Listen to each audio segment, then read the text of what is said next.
Yeah, so obviously, the fact it probably shouldn't come as any surprise to anyone.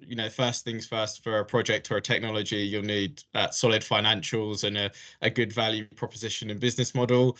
But I think if we're talking about more detail and more kind of proactive things that we can do at this stage of hydrogen's development to try and get around that chicken and egg problem, as I touched on it before. But yeah, finding the right partners and proactively looking to form consortiums and collaborate with other people across the value chain, so that in these projects you have the whole value chain that works together and lines up all the way from production through to storage, transmission, and usage.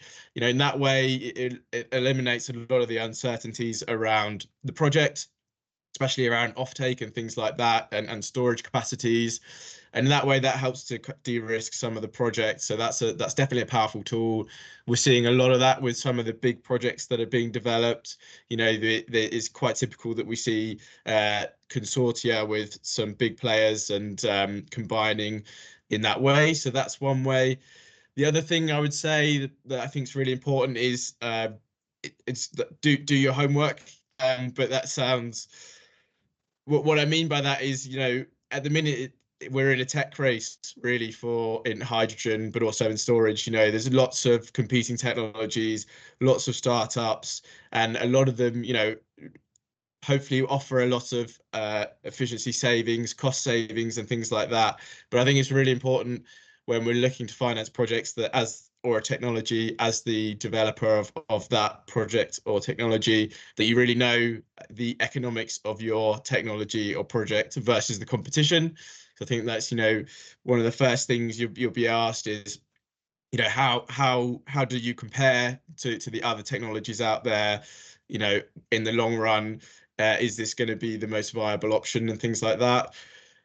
We've touched on off takes and knowing your market as well. That's really important.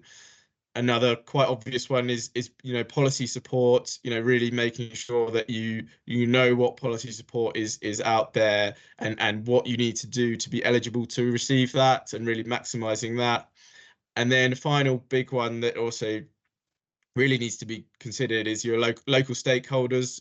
We've seen in the past projects fall apart because of a sort of revolt from your local stakeholders, local policymakers, and things like that.